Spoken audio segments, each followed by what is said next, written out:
My name is Miriam Cole, and I am 71 years old. I have lived long enough to know how silence in a room can feel heavier than any insult. That Christmas night, I sat at the long oak table in my son's home, surrounded by laughter, torn wrapping paper, and the smell of roasted turkey. Every place setting had a neatly wrapped box resting on the plate, except mine.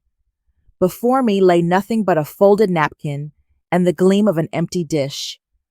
I kept my hands folded in my lap for a while, listening to the crackle of ribbons and the rip of paper. Brooke, my daughter-in-law, handed scarves to her parents and slipped a pair of leather gloves to my son. My granddaughter squealed when she opened a microphone for her school podcast. Around me, the air was filled with surprise and gratitude. I smiled politely, but a small flame flickered in my chest, part hurt, part disbelief. It wasn't about the gift itself. At my age, I don't need trinkets or gadgets to feel alive. What stung was the emptiness of that space in front of me, as if my presence had been forgotten or, worse, dismissed. For a moment, I felt invisible, like the years I had poured into this family had dissolved into the winter air. I reached down to steady myself and touched the envelope resting in my purse. The paper was cool against my fingers, almost humming with the weight of what was inside. I had carried it for weeks, unsure if I would ever share it. Now, with the sparkle of lights dancing across the faces of everyone but me, I knew the moment had come. I didn't raise my voice, and I didn't let my hurt spill out as anger. Instead, I drew in a slow breath, lifted the envelope from my bag, and placed it gently on the tablecloth. I may not have a gift from anyone tonight, I said, my voice even, but I brought something for myself. And in that instant, the room fell still. On the morning of December 24th, I stood in my small kitchen in Briar Oaks, a dish towel draped over my shoulder, and the scent of cinnamon already filling the air. The radio on the counter played softly, a holiday station that mixed carols with weather reports, and the announcer warned of snow by evening. I leaned over the counter, sprinkling brown sugar over the rolls I had kneaded the night before. They would rise into sticky spirals that I planned to bring for dessert. Alongside them, I prepared a green bean casserole, the same recipe my mother had passed down to me decades ago. Those dishes were my contribution to the family table, modest but filled with care. The kitchen window fogged as the oven heated, and I wiped a circle clear with my hand. Outside, the world was pale with frost, bare trees stark against the winter sky. I thought of Harry, my late husband, who used to tease me about overpacking food for family gatherings. Since he passed 6 years ago, I'd grown used to cooking in smaller portions, but holidays still pulled me back into the rhythm of feeding more than just myself. Around noon, I dressed in my warmest coat and scarf, then packed the casserole dish and rolls into a canvas tote. I didn't drive long distances in winter anymore. The snow and the glare off the road strained my nerves. Instead, I walked to the bus stop. The tote bounced on my arm, careful not to slip on the icy sidewalk. The wait was short, and soon the familiar rumble of the number 21 bus carried me through Maple Harbor toward my son's neighborhood. I counted out $2.50 in cash, the driver nodding as I dropped the coins into the slot. I wrote the expense later in the little notebook I keep for my household budget, a habit I've maintained for decades. As the bus moved along the frozen streets, I let my mind wander. I remembered my 70th birthday, the year no one called until days later, and the hollow feeling that stayed with me. That was the year I turned more intentionally toward myself. I started attending a writing circle at the library, just once a week. Sitting in a drafty room with others who wanted to put memories on paper. From there, I learned how to make journals through print-on-demand services, and I built a newsletter I named Lighthouse Letters. I never told my family about it, not because it was shameful, but because I didn't want to be dismissed before it had the chance to grow. The bus rattled past storefronts trimmed with lights, then slowed as we crossed the frozen bridge that led toward the suburbs. I tightened my grip on the tote, felt the warmth of the casserole dish seep faintly through its covering, and imagined the moment I would set it on my son's table. I tried to picture laughter, warmth, the clatter of forks, and the sound of carols from the stereo. Yet a part of me carried hesitation, a question I hadn't dared to name. Would this year be different? Or would I find myself fading into the background once again? When the bus hissed to a stop at my corner, I stepped off into the crunch of snow. The evening ahead felt like a path I had walked many times before, familiar and uncertain all at once. By the time I reached Spencer's house, the daylight had softened into a gray that hinted at early dusk. The windows glowed with strands of white lights, and a wreath of pine cones hung on the door. When I rang the bell, Brooke opened it, her cheeks flushed from the oven's heat, strands of hair falling loose from her bun.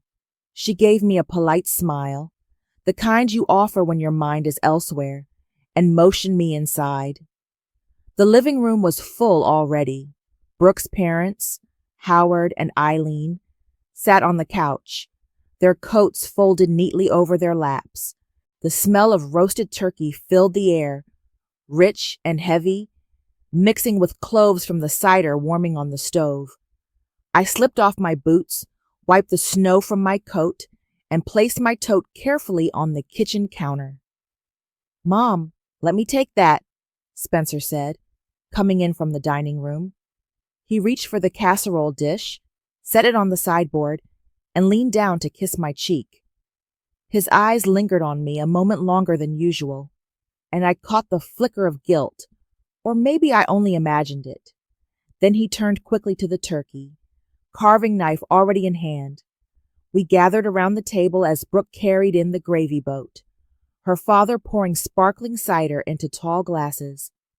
The first platter to arrive was cheese and crackers, placed in the center for everyone to nibble. Spencer followed with the turkey, carving slices with practiced precision, while Brooke scooped stuffing onto plates. Eileen passed the bowl of sweet potatoes, and I, waiting my turn, added my casserole to the spread. June, my granddaughter, hurried over to arrange the cinnamon rolls on a tray. The clatter of dishes, the shuffle of chairs, and the murmur of conversation created a warm background hum. I listened as Howard spoke about the new bridge project in town, while Eileen asked June about her school play. Brooke nodded absently, clearly tired, her mind half on the food and half on the coursework she had mentioned over the phone. Spencer kept glancing at his phone, probably waiting for updates from his job at the warehouse, which often pulled him in on short notice. I offered a small story about the farmer's market last week, how a man played carols on a saxophone near the stalls, and how the smell of kettle corn carried all the way down the street. June perked up, her eyes bright. "That's perfect for my podcast.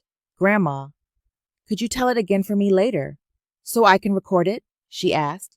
Her eagerness warmed me, though Brooke only gave a quick smile before turning back to refill the gravy.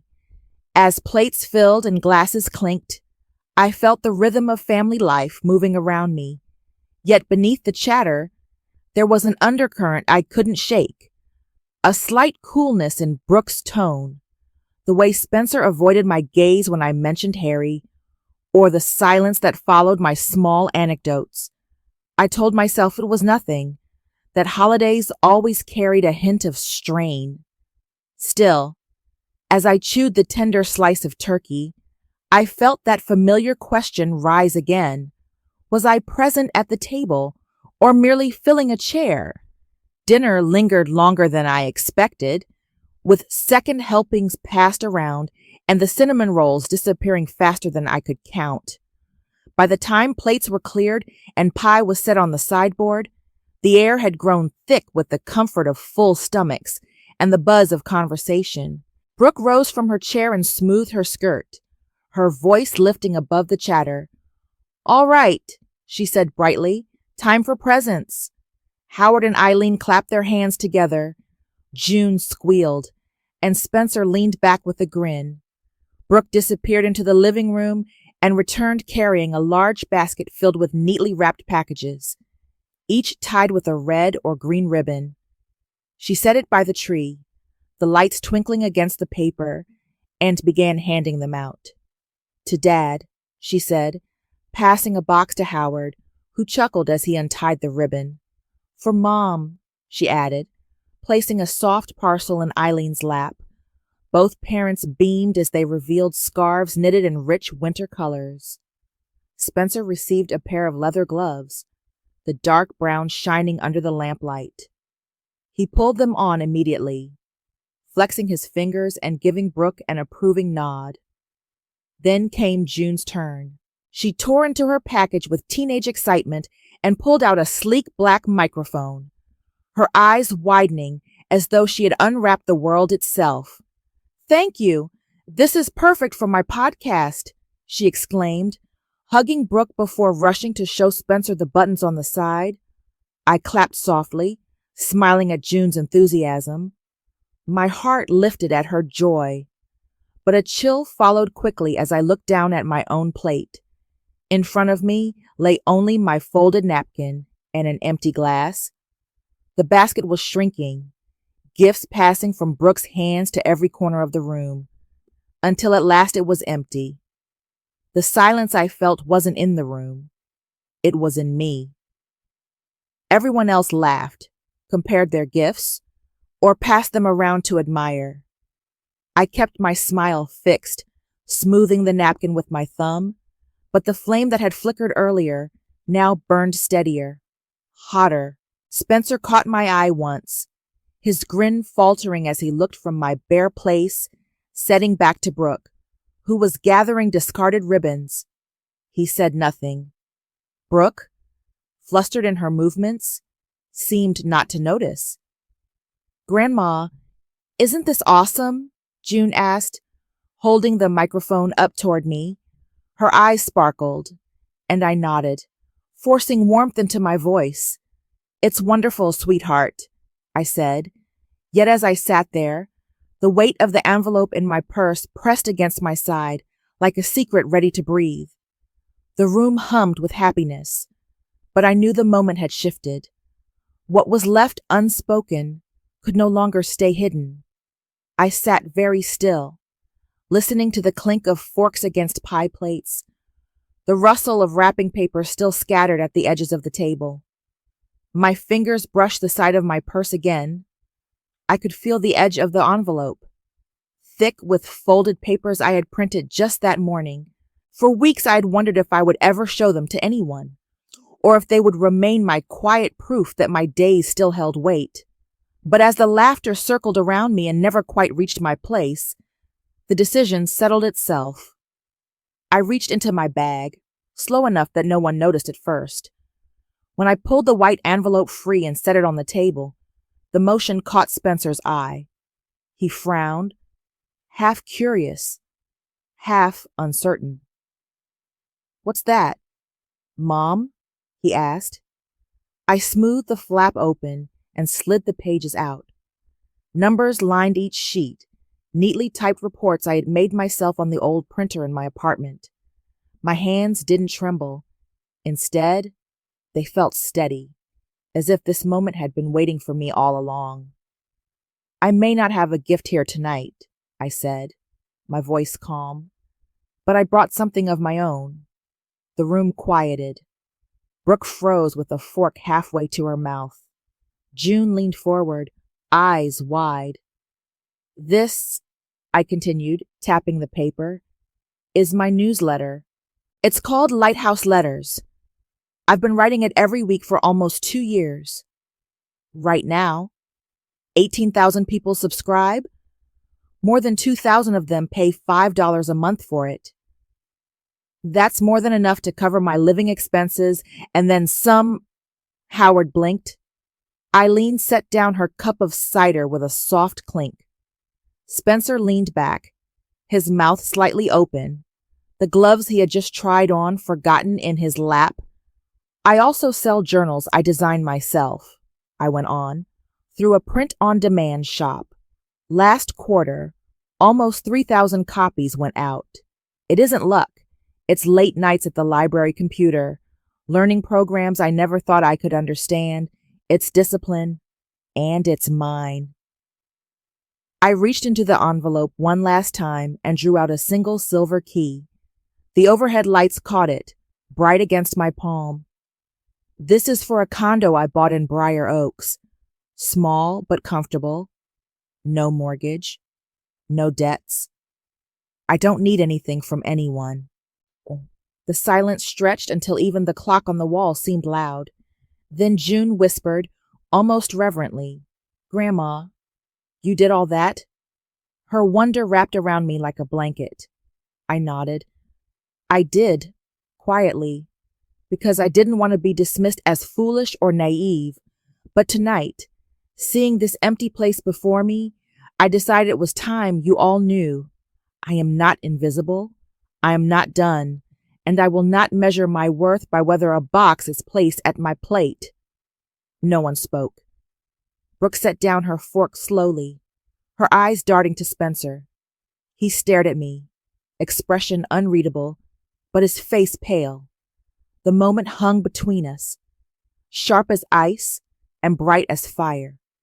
The air in the room felt dense, as though every word left unspoken pressed against the walls. Brooke broke first. She set her fork down with a soft clatter and rubbed her temple. I didn't realize, she murmured. Miriam, I wasn't trying to overlook you. This year's I've been drowning. My coursework, the car repairs, bills piling up. I thought I had the list handled, but I must have. Her voice faltered. You forgot, I said gently, not cruelly. It happens, but when it happens year after year, it begins to feel like more than a mistake. Spencer shifted in his chair, his face tight. Mom, I'm sorry. I should have noticed. Should have stepped in. I always assume you're stronger than the rest of us. You never ask for anything. I thought maybe you didn't care about this stuff. Everyone cares about being seen, I answered. Even the strong ones. Especially the strong ones. The silence that followed was heavier than before, but softer too, like snow settling on branches. Brooke's eyes glistened. She glanced at June, then back at me. Maybe you could help June with her podcast. You clearly know how to build something. We could. She stopped herself, words catching in her throat, and I saw the hesitation, the fear of sounding opportunistic. I held up a hand. I'll gladly teach June. I'll sit with her, show her what I've learned, help her build something of her own. But if you're thinking I'll fold my work into a family business overnight, no, this is mine. I built it alone, and I'll protect it. I want connection, not transactions. Spencer nodded slowly, guilt etched across his features. Fair, he said simply. At the far end of the table, June whispered, I'd love that, Grandma, to learn from you. Her voice steadied the air, made the tension shift toward possibility. I breathed out and felt the ache in my chest ease. The empire I revealed wasn't just numbers on a page. It was the strength to say no, the clarity to draw lines, and the grace to leave doors open where they mattered. The plates of pie had been cleared, and the chatter thinned into a hush that carried both unease and relief. Spencer rose first, stacking the empty dishes with Howard, while Eileen quietly put on a kettle for decaf tea. Brooke busied herself with folding napkins, her movements careful, almost contrite. June appeared at my side, balancing a tray of pumpkin pie slices. Her voice lowered. Grandma, could you really show me how to start something like you did? Even just a little? Her earnestness touched me more than she could have known. I smiled and brushed a stray strand of hair from her cheek. Yes, darling. We'll start simple, writing down what matters to you. The rest will follow. When the table was finally cleared, Spencer returned carrying a small box, wrapped in plain brown paper, as if he had grabbed it last minute. He placed it in front of me with the quiet, "I'm sorry. I should have noticed tonight. I should have noticed sooner." I opened the box. Inside lay a wooden bookmark, my name carved neatly into the grain. Miri, keep writing. The letters were uneven, hand-burned, but sincere. My throat tightened. It wasn't elaborate. It wasn't expensive. But it was acknowledgement, late though it came. "Thank you," I said softly. "It means more than you think." Spencer's eyes glistened, and he reached out to squeeze my hand. For the first time that evening, the distance between us felt less like a canyon and more like a bridge we might still cross. The night ended without ceremony. Snow drifted gently outside, blanketing Maple Harbor in white. As I gathered my coat, I felt lighter, not because everything was fixed, but because something had shifted. Quietly but decisively. 2 mornings later, I sat at my kitchen table, the steam from my coffee rising in slow ribbons, and opened my laptop. The snow outside Briar Oaks was fresh, the streets hushed in that post-holiday quiet. I typed the subject line of my weekly newsletter, the gift I gave myself. My fingers hovered for a moment before moving with certainty across the keys. I wrote not about being forgotten at a dinner table, but about the power of naming your own worth. I told my readers how easy it is, especially in later years, to become invisible in your own family, in your community, sometimes even in your own mirror. I didn't mention names or gifts or the silence I had felt on Christmas night. Instead, I spoke of the envelope, of the years of steady effort, and of the decision to claim a seat at my own table when no one else thought to set it for me. By noon, replies began to trickle in, messages from women in their 60s, 70s, even 80s. They wrote about picking up paintbrushes again, or dusting off sewing machines, or taking long postponed college classes. "Thank you for reminding me it's not too late," one wrote. Reading their words, I felt the ache of Christmas night fade into something warmer, something far larger than my own hurt. The following week, I hosted a free workshop at the Maple Harbor Library. The flyer read, "Writing, Printing, and Sharing, a beginner's guide for ages 55 plus."